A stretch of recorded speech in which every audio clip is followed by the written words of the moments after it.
Hello students, मैं doctor निशा बंसल, सहायक आचार्य EAFM राजकीय महाविद्यालय सुमेरपुर से। आज के वीडियो में हम बात करते हैं बीकॉम प्रथम वर्ष के लिए प्रश्न पत्र द्वितीय आर्थिक पर्यावरण। स्टार्ट करते हैं। इस वीडियो में हम बात करेंगे आर्थिक पर्यावरण के लिए आर्थिक पर्यावरण को प्रभावित करने वाले तत्व या घटक, अथवा हम यह कह सकते हैं आर्थिक पर्यावरण के अंग कौन कौन से होते हैं, तो इस बारे में बात करते हैं। स्टार्ट करने से पहले कुछ रिपीट करना चाह रही थी। पिछले वीडियो में मैंने आपको बता दिया था आर्थिक पर्यावरण क्या होता है, आर्थिक पर्यावरण की परिभाषा क्या है और आर्थिक पर्यावरण की कौन कौन सी विशेषताएं होती है, इस बारे में हमने चर्चा की थी। उसी को आगे कंटिन्यू रखते हुए आर्थिक पर्यावरण को प्रभावित करने वाले तत्व या घटक हम देखते हैं।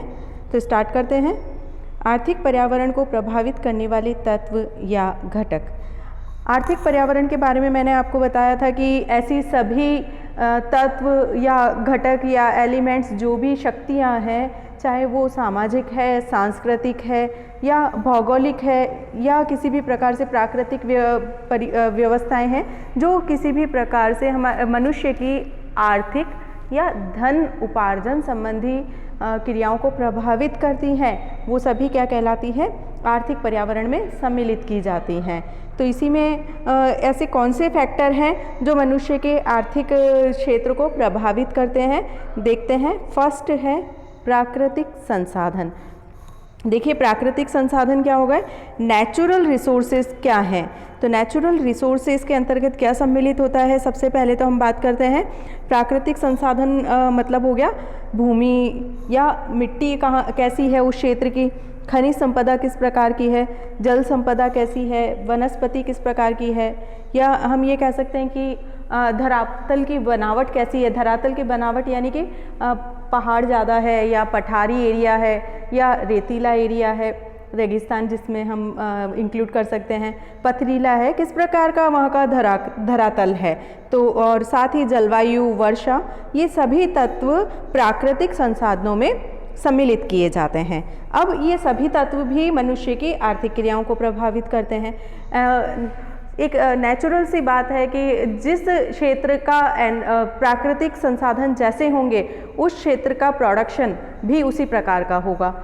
जैसे कि हम बात करते हैं, यदि भारत के लिए हम देखें तो उत्तरी भारत में यदि हम चले जाएं, चूँकि वहाँ का पथरीला एरिया इस प्रकार का है कि वहाँ पर एप्पल का प्रोडक्शन बहुत ज़्यादा होता है, तो इस प्रकार से वहाँ पर एप्पल के बागान विकसित हो चुके हैं। केसर का प्रोडक्शन वहाँ ज़्यादा हो रहा है, तो वहाँ का एनवायरनमेंट, क्लाइमेट ऐसी है, जलवायु ऐसी है कि वहाँ पर केसर प्रोडक्शन बढ़ जाता है, आसानी से वो क्लाइमेट अवेलेबल है, तो वहाँ पर इस प्रकार से केसर का प्रोडक्शन हो रहा है। या वहाँ के क्लाइमेट में जिस प्रकार से हम बात कर सकते हैं कि ड्राई फ्रूट ज़्यादा प्रोडक्शन हो सकता है, तो ड्राई फ्रूट का प्रोडक्शन वहाँ ज़्यादा किया जा रहा है। तो ये सभी आर्थिक क्रियाओं को प्रभावित कर रहा है। किसी भी क्षेत्र का जो प्राकृतिक रिसोर्सेस है, वो सारे मनुष्य की आर्थिक तत्वों को, आर्थिक क्रियाओं को प्रभावित करते हैं। अब किसी क्षेत्र के यदि प्राकृतिक संसाधन बहुत ज़्यादा डेवलप है, विकसित है या बहुत ज़्यादा मात्रा में अवेलेबल है, तो उस क्षेत्र का विकास भी ज़्यादा होगा।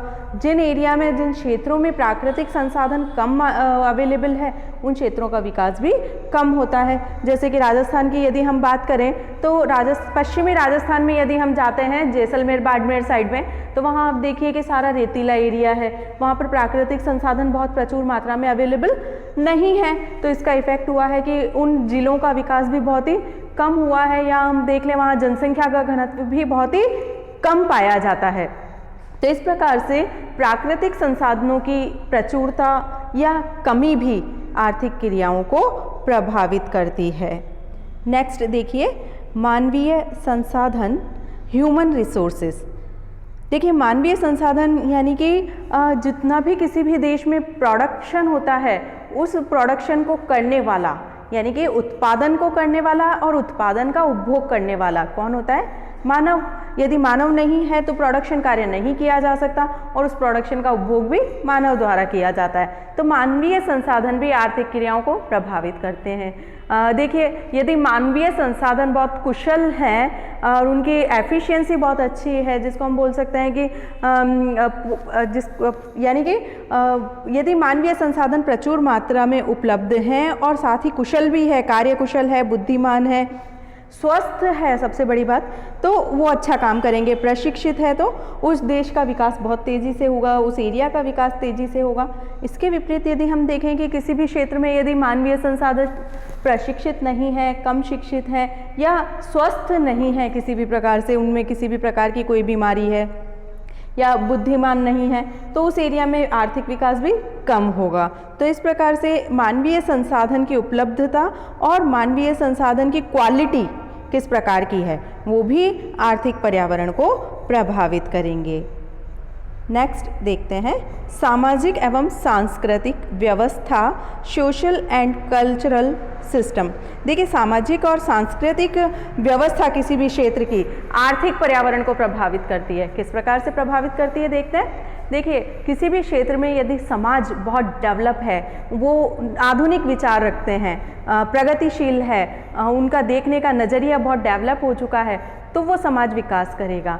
और यदि किसी समाज में आज भी रूढ़िवादी प्रथाएं हैं, परंपरागत समाज है, उसमें किसी भी प्रकार से उसकी सोच में परिवर्तन नहीं हुआ है या जो पुराने रीति रिवाज मानते आ रहे हैं, नैतिक मूल्य या धार्मिक अंधविश्वास पर ज़्यादा अभी भी उनमें प्रचलन है, तो वो समाज कभी भी विकास नहीं कर पाएगा। देखिए, यदि समाज डेवलप होता है तो उसमें महिलाएं भी आगे आती हैं और पुरुष भी काम करने के लिए तत्पर रहते हैं। तो इस प्रकार से जनसंख्या का जो आधा पार्ट है मोस्ट यूज़फुल महिलाओं के रूप में, वो यदि समाज का नज़रिया अच्छा है, डेवलप हो चुका है, तो वो भी हमारे कार्य में सहयोग प्रदान करता है, तो प्रोडक्शन में सहयोग करता है। तो इस प्रकार से किसी भी देश में सांस्कृतिक और सामाजिक व्यवस्थाएं उस देश के आर्थिक पर्यावरण को प्रभावित करती हैं। नेक्स्ट देखिए, वैज्ञानिक एवं तकनीकी विकास, साइंटिफिक एंड टेक्नोलॉजिकल डेवलपमेंट। यानी कि किसी भी देश का यदि वैज्ञानिक और तकनीकी विकास अच्छा हुआ है या प्रगतिशील है, तो उस क्षेत्र में कृषि और उद्योग तेज़ी से विकसित होंगे। यानी कि यदि प्रोडक्शन का प्रोसेस अच्छा है, प्रोडक्शन की नई नई तकनीकों का उपयोग किया जा रहा है, तो इसका इफेक्ट होगा कि कृषि और उद्योग लगातार विकसित होते जाएंगे, उनमें प्रोडक्शन बढ़ेगा।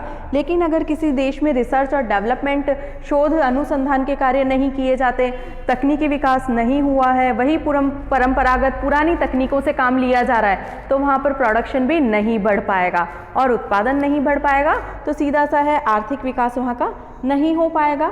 तो इस प्रकार से वैज्ञानिक और तकनीकी क्षेत्र और आविष्कार भी आर्थिक पर्यावरण को प्रभावित करते हैं। अगला पॉइंट देखते हैं हम, आर्थिक प्रणाली का स्वरूप, फॉर्म ऑफ इकोनॉमिक सिस्टम। आर्थिक प्रणाली के स्वरूप में क्या तात्पर्य हुआ? देखिए, आर्थिक प्रणाली पूंजीवादी हो सकती है, समाजवादी हो सकती है या मिश्रित आर्थिक प्रणाली हो सकती है। अब पूंजीवादी आर्थिक प्रणाली है तो उसमें क्या होगा, यदि पूंजीवादी, जब किसी भी क्षेत्र में, किसी भी देश में पूंजीवादी प्रणाली का चलन होता है, तो उस क्षेत्र में सारे कार्य निजी लाभ की प्रेरणा से किए जाते हैं, और जब निजी लाभ की प्रेरणा से किए जाते हैं तो वहाँ का प्रबंध कुशल होता है, निर्णयों में तेजी आती है, शीघ्र निर्णय, जो भी निर्णय लिए जाते हैं उनका शीघ्रता से क्रियान्वयन हो जाता है। तो और साथ ही समाज के ऊपर क्या इफेक्ट होता है, समाज में आर्थिक शोषण में वृद्धि हो जाती है, आर्थिक सत्ता का केंद्रीयकरण हो जाता है, अर्थव्यवस्था में व्यापार चक्र उत्पन्न हो जाते हैं। तो इस प्रकार से पूंजीवादी अर्थव्यवस्था है तो उसका समाज आर्थिक क्षेत्र में ये प्रभाव पड़ेगा, और यदि समाजवादी अर्थव्यवस्था है तो उसमें सारा कार्य सरकार के द्वारा किया जाएगा, और सरकार का मुख्य ध्येय होता है, मुख्य लक्ष्य होता है समाज कल्याण, जन कल्याण को सर्वोपरि मानना। तो यदि समाजवादी आर्थिक प्रणाली है तो उसमें नियोजन, आर्थिक नियोजन को अपनाया जाएगा और कुशल तरीके से प्रबंध किया जाएगा और समाज कल्याण को, जन कल्याण को प्रोत्साहित किया जाएगा।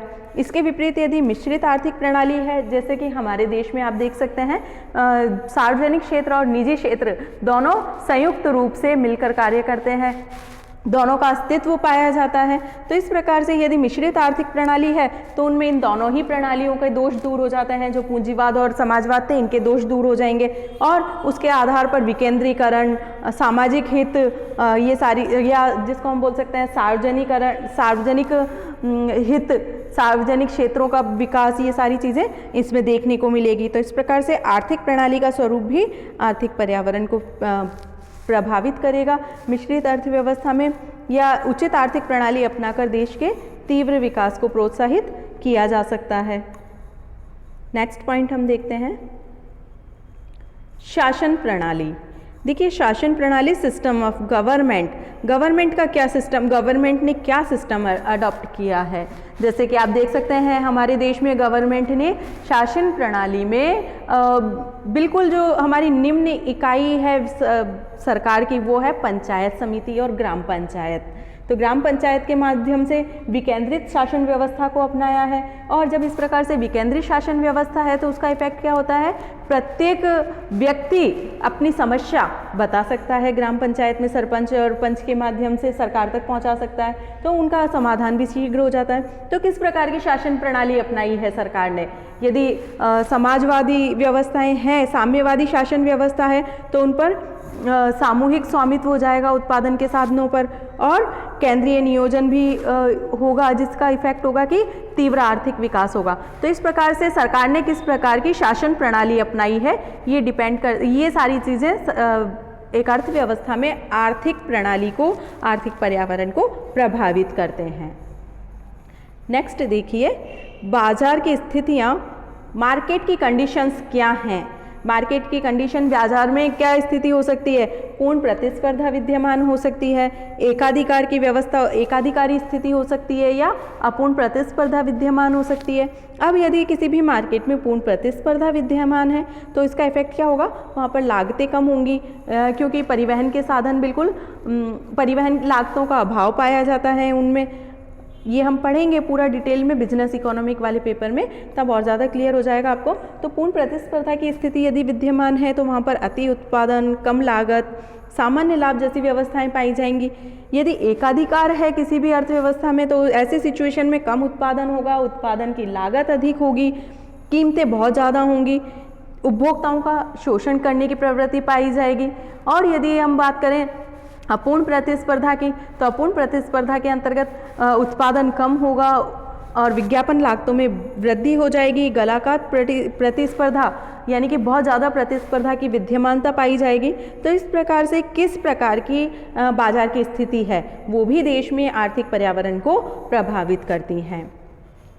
नेक्स्ट है पूंजी बाजार एवं मुद्रा बाजार, capital market and money market. किसी भी देश का पूंजी बाजार या मुद्रा बाजार भी आर्थिक पर्यावरण को प्रभावित करते हैं। किस प्रकार से प्रभावित करेंगे, देश में यदि पूंजी बाजार डेवलप है तो वो पूंजी उपलब्ध करवाएगा विकास कार्यों के लिए, और जब देश में पूंजी पर्याप्त मात्रा में उपलब्ध है तो उद्योगों का विकास होगा, रोजगार का विकास होगा, रोजगार का सृजन होगा, आय बढ़ेगी। तो इस प्रकार से मुद्रा बाजार और पूंजी बाजार विकसित होने पर विदेशी निर्भरता खत्म हो जाएगी, विदेशी निर्भरता नहीं रहेगी और देश में खुद का रोजगार उत्पन्न होगा। स्वदेशी निर्भरता, आत्मनिर्भरता जिसे हम कह सकते हैं, आत्मनिर्भरता में वृद्धि होगी। तो पूंजी बाजार और मुद्रा बाजार की दशाएं भी आर्थिक पर्यावरण को प्रभावित करते हैं। नेक्स्ट देखिए, सरकार की आर्थिक नीतियां, economic policies of the government.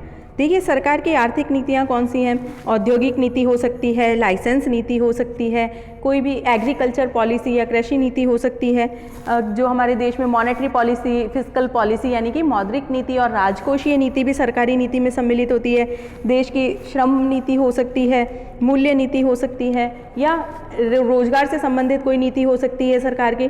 तो ये जितनी भी नीतियां हैं ये सभी देश के आर्थिक पर्यावरण को प्रभावित करती हैं। यदि सरकार की ये नीतियां सुदृढ़ हैं, अच्छी है, जनता को ध्यान में, जन कल्याण के लिए बनाई गई है, तो इसका इफेक्ट होगा कि देश में कृषि, उद्योग और व्यापार का विकास होगा, उत्पादन, आय, बचत और विनियोग में वृद्धि होगी। तो इससे संपूर्ण अर्थव्यवस्था का विकास होगा। लेकिन यदि इन नीतियों में किसी भी प्रकार की कोई ढिलाई है, किसी भी प्रकार की कोई कमजोरी है, तो देश का सर्वांगीण विकास नहीं हो पाएगा। तो इस प्रकार से सरकार की जो आर्थिक नीतियां हैं वो कितनी सुदृढ़ है या कितनी कमज़ोर है, ये भी आर्थिक पर्यावरण को मुख्य रूप से प्रभावित करती हैं। नेक्स्ट है मौद्रिक नीति एवं राजकोषीय नीति। मौद्रिक नीति मॉनेटरी पॉलिसी और राजकोषीय नीति फिस्कल पॉलिसी। देखिए मौद्रिक नीति का क्रियान्वयन कौन करता है? मौद्रिक नीति का क्रियान्वयन करता है देश में केंद्रीय बैंक, और हमारा देश का केंद्रीय बैंक है रिजर्व बैंक ऑफ इंडिया। और राजकोषीय नीति का क्रियान्वयन कौन करता है? केंद्र सरकार। तो राजकोषीय नीति में क्या सम्मिलित होता है? सरकार के आय व्यय से संबंधित जो नीति है वो राजकोषीय नीति कहलाती है। अर्थात इसमें सरकार कहाँ से आय प्राप्त करती है और कहाँ पर उसका व्यय किया जाता है। जनरली बात करें तो करों के रूप में सरकार को आय प्राप्त होती है, किसी भी प्रकार के जनता से ऋण लिए हैं, तो ये सारी सरकार की आय के स्रोत हैं और जन कल्याण के लिए सरकार द्वारा इन्हें व्यय किया जाता है। मौद्रिक नीति जो केंद्रीय बैंक द्वारा प्रतिपादित की जाती है, क्रियान्वित की जाती है। मौद्रिक नीति देश में अर्थव्यवस्था में मुद्रा और साख की मात्रा पर नियंत्रण करने के लिए लागू की जाती है। तो इस प्रकार से देश की मौद्रिक नीति और राजकोषीय नीति भी आर्थिक पर्यावरण को प्रभावित करती है। देखिए जब मंदी काल है किसी भी देश में तो उस समय केंद्रीय बैंक द्वारा मुद्रा और साख की मात्रा में वृद्धि की जाती है, जिससे आर्थिक विकास को गति मिलती है। जबकि यदि अर्थव्यवस्था में हम बात करें तेजी का दौर है बहुत ज़्यादा, तो ऐसी सिचुएशन में अर्थव्यवस्था में मुद्रा और साख की मात्रा में कमी की जाएगी और कीमतों में कमी का प्रयत्न किया जाएगा, जिससे मुद्रास्फीति पर नियंत्रण स्थापित किया जाए और आर्थिक स्थिरता उत्पन्न हो जाए। इस प्रकार से मौद्रिक उपाय अपनाकर भी अर्थव्यवस्था को सुदृढ़ किया जा सकता है, व्यापार चक्रों से सुरक्षा प्रदान की जा सकती है। जबकि राजकोषीय नीतियों के माध्यम से सरकार क्या करती है? अपनी आय में वृद्धि करती है, नए कर लगाती है या पुराने करों की मात्रा में वृद्धि कर सकती है, किसी भी प्रकार का दंड जुर्माना महसूल वसूल कर सकती है। तो इस प्रकार से या ऋणार्थ प्रबंधन के माध्यम से अपने व्ययों की पूर्ति कर सकती है, नए नोट निर्गमित कर सकती है। तो इस प्रकार से सरकार राजकोषीय नीति के माध्यम से अपने फिजूल खर्चों को रोक सकती है। इसमें फिजूल खर्चों पर किसी भी प्रकार का नियंत्रण स्थापित करके या विभिन्न अपने जो भी पैसा है देश का, जो राजस्व सरकार को प्राप्त होता है, उसे विकास कार्यों में लगा सकती है। तो इस प्रकार से यदि इस प्रकार के कार्य किए जाते हैं किसी भी प्रकार से, तो वो ये नीतियाँ भी आर्थिक पर्यावरण को प्रभावित करती है। नेक्स्ट देखिए श्रम दशाएं एवं श्रम संनियम, लेबर कंडीशंस कैसी हैं किसी भी देश में, क्योंकि सबसे ज़्यादा जो अर्थव्यवस्था को प्रभावित करती है वो है लेबर कंडीशन, श्रम दशाएं। यदि श्रम दशाएं अच्छी है, श्रमिकों को अच्छी फैसिलिटीज़ प्रोवाइड की जाती है, तो कुशल श्रम शक्ति प्राप्त होगी, उत्पादन बढ़ेगा और मधुर औद्योगिक संबंध स्थापित होंगे श्रमिकों और उद्योगपतियों के बीच में। तो इससे ओवरऑल औद्योगिक विकास को तीव्रता मिलेगी। नेक्स्ट है आर्थिक संनियम, इकोनॉमिक लॉज। किसी भी देश के आर्थिक संनियम किस प्रकार से हैं, जिसमें हम श्रम कानून को सम्मिलित कर सकते हैं, एकाधिकारात्मक एवं प्रतिबंधात्मक व्यापार व्यवहार अधिनियम को सम्मिलित किया जा सकता है, कारखाना अधिनियम, व्यावसायिक संनियम इसमें सम्मिलित है, आयकर बिक्री कर जैसे कर इसमें सम्मिलित है। तो इस प्रकार से यह सभी जो संनियम है, लॉज हैं, ये सब आर्थिक पर्यावरण को प्रभावित करते हैं। अंतर्राष्ट्रीय परिस्थितियाँ, विदेशी सहायता एवं विदेशी नीति। किसी भी प्रकार की जो इंटरनेशनल कंडीशंस हैं, एड है, अंतर्राष्ट्रीय जो नीतियाँ हैं, सरकार की विदेशी नीति है, हमारे विदेशों से किस प्रकार के रिलेशन है, संबंध स्थापित हैं, किस प्रकार से हमने समझौते किए हैं, ये सभी चीज़ें यदि हमारे संबंध अच्छे हैं विदेशों से तो इस प्रकार तो देश का विकास होगा। यदि हमारे विदेशी संबंध कटुतापूर्ण, तनावयुक्त या युद्ध जैसी परिस्थितियां विद्यमान हैं तो वो आर्थिक क्षेत्र को प्रभावित करेंगे। उस सिचुएशन में हमारा पैसा जो विकास कार्यों में खर्च होना था वो सारा युद्ध के क्षेत्र में चला जाएगा। तो ये सारे आर्थिक पर्यावरण को प्रभावित करेंगे। परिवहन और संचार व्यवस्था, ट्रांसपोर्ट एंड कम्युनिकेशन सिस्टम देश का कैसा है। यदि देश में आधुनिक परिवहन के साधन है, संचार सुविधाओं का विकास हो चुका है, आधुनिक संचार सुविधाएं विकसित हैं, रेल, सड़क, वायु और जल परिवहन आदि डेवलप हैं, संचार के साधनों में यदि इलेक्ट्रॉनिक साधन, इंटरनेट जैसी फैसिलिटीज़ प्रोवाइड की जा रही है सरकार द्वारा, तो उस देश का ये इकोनॉमिक सिस्टम अच्छा होगा, आर्थिक विकास बढ़ेगा। नेक्स्ट देखिए, पर्यावरण संरक्षण के प्रति जागरूकता, यानी कि अवेयरनेस कैसी है पर्यावरण के प्रति। यदि पर्यावरण के प्रति हमारी जनता सजग है तो वो प्राकृतिक संसाधनों का मिसयूज नहीं करेंगे, उनका अधिकतम उपयोग किया जाएगा और इस प्रकार से देश का आर्थिक विकास होगा।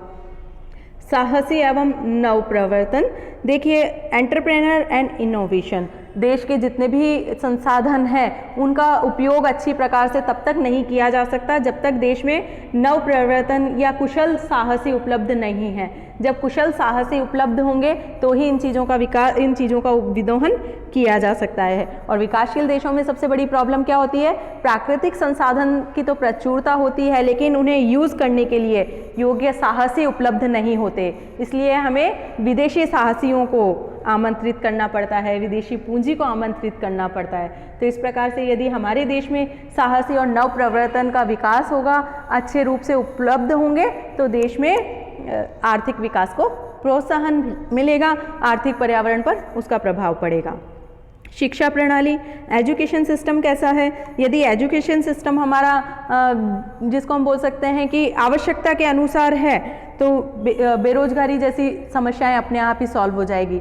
लेकिन भारत के लिए सबसे बड़ी एक जिसको हम बोल सकते हैं दुखद बात ये है कि भारतीय शिक्षा प्रणाली हमारे देश में बदलती हुई आवश्यकताओं के अनुरूप नहीं है, इसलिए देश में बेरोजगारी का स्तर बढ़ा है। तो किसी भी देश का एजुकेशन सिस्टम यदि जिसको हम बोल सकते हैं गतिशील है, आवश्यकताओं के अनुसार उसमें परिवर्तन होता है, आवश्यकता के अनुसार वो रोजगार उपलब्ध करवाती है, तो उस देश में आर्थिक विकास भी तीव्र गति से होगा। तो ये शिक्षा प्रणाली भी आर्थिक पर्यावरण को मुख्य रूप से प्रभावित करती है। नेक्स्ट है जनसंख्या, किसी भी देश की पॉपुलेशन कैसी है, कितनी है।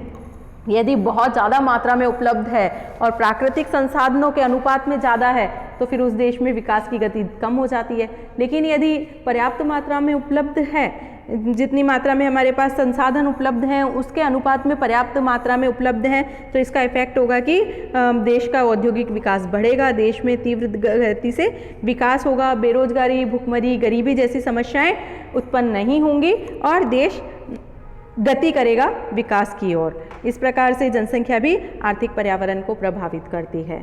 तो इस प्रकार से ये टॉपिक यहीं समाप्त होता है। यहाँ आज के टॉपिक के लिए thank you very much. Next topic अगले वीडियो में हम कवर करेंगे। ओके।